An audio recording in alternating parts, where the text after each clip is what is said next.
Welcome to the Real News Network. I'm Jessica Devereaux in Baltimore. This week, peace negotiations between Israeli and Palestinian leaders took place, but they were shadowed by news of the Israeli government building settlements in the West Bank. Now, joining us to give us a perspective that you won't hear in the mainstream media is Shir Hever. Shir is an economist studying the Israeli occupation of the Palestinian territories for the Alternative Information Center. Thank you for joining us, Shir. Thank you for having me, Jessica. So, Shir, we've been covering this story at The Real News, and what we've been hearing is that essentially these talks are doomed to fail. So why is Israel and Palestine, why are they both deciding to participate in these talks? I think it's at this point known by practically everyone that these talks cannot succeed because Israel is not interested in having a solution or having any kind of compromise. Israel is interested in maintaining the conversation, maintaining these talks forever. As long as the talks can take place, Israel can maintain its international image. And what you hear from the Israeli government quite a lot is that Israel should not be pressured by the international community for ending the occupation. There shouldn't be any boycott against Israel. There shouldn't be any kind of sanctions against Israeli war crimes and apartheid because Israel is engaged in peace negotiations, and those sort of sanctions or boycott would be harmful to the peace process. This is exactly the kind of strategy that Israel is trying to adopt. And what we hear now, the breaking news from this week, is that the Prime Minister, Benjamin Netanyahu, has signed an agreement with the Israeli Student Union, which represents most but not all students in Israel, so that the students will work for the government and be paid public money to work as paid commentators, and they would work anonymously to promote Israeli propaganda in the world in social media. And this story really shows what Israel is trying to get from these peace talks. Israel is trying to get credibility. Israel is trying to get legitimacy and to restore its image as much as it can. But of course, they have no real interest in the substance.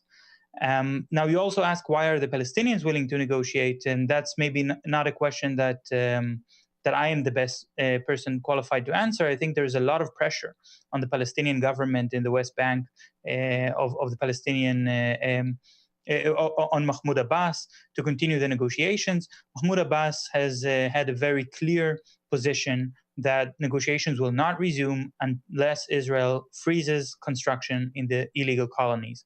And it's very clear that Israel does not freeze that construction. Okay, let's talk a little bit more about the construction. How is this even able to happen? I mean, if Israel knows it's going to be coming to the table to negotiate, how is this even possible?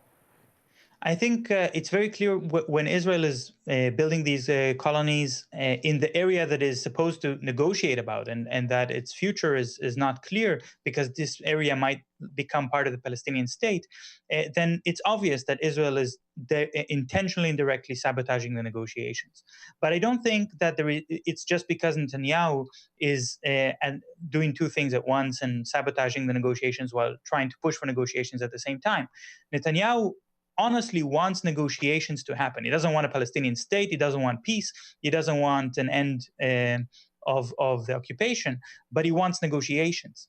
Negotiations themselves can fail because of the construction in the colonies. But the thing is that the Israeli government has built over the years sort of pockets of autonomy within its own government structure. There is a decentralization of decision-making processes, especially regarding the occupation and the colonies.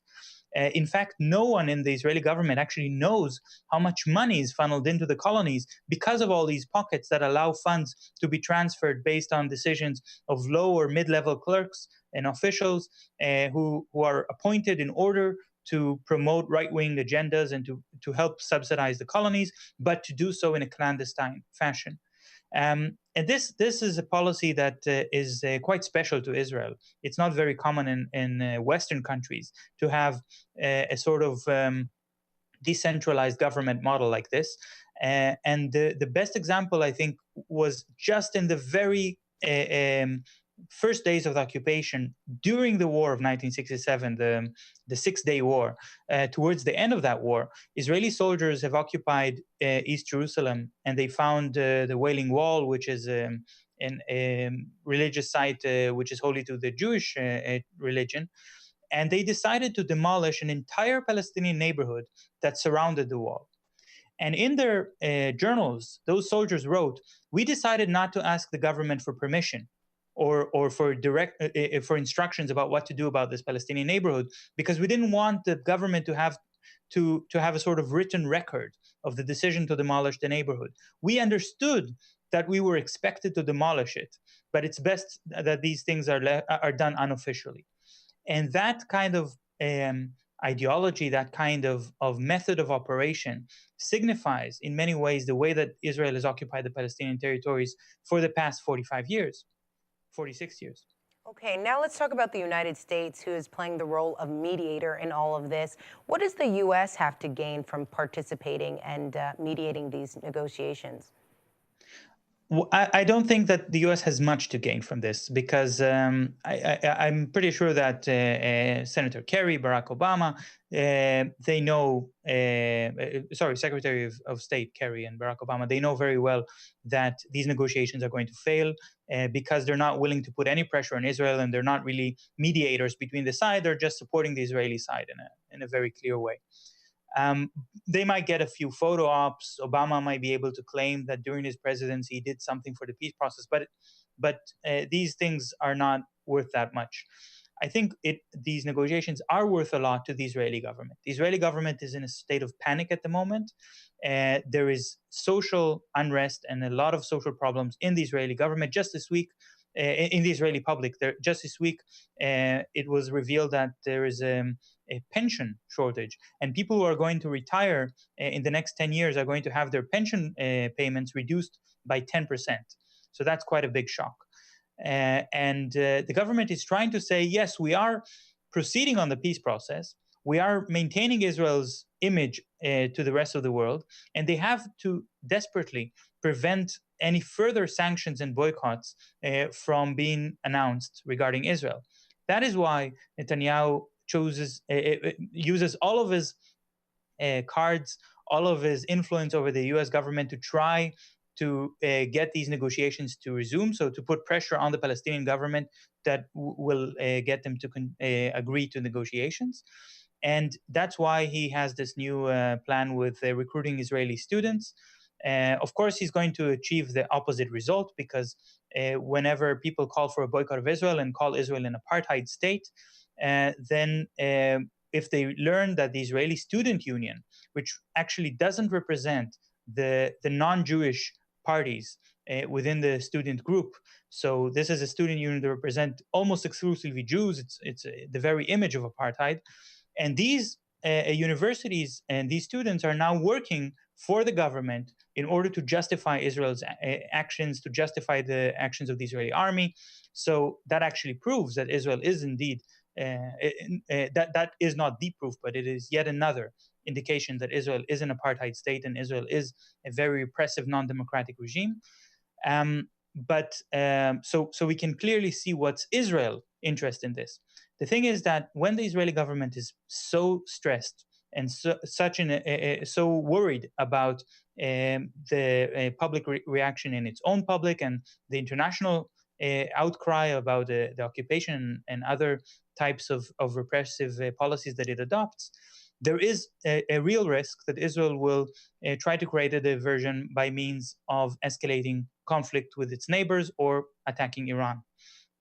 And we saw that last November, when Israel bombed Gaza and was ready to invade Gaza.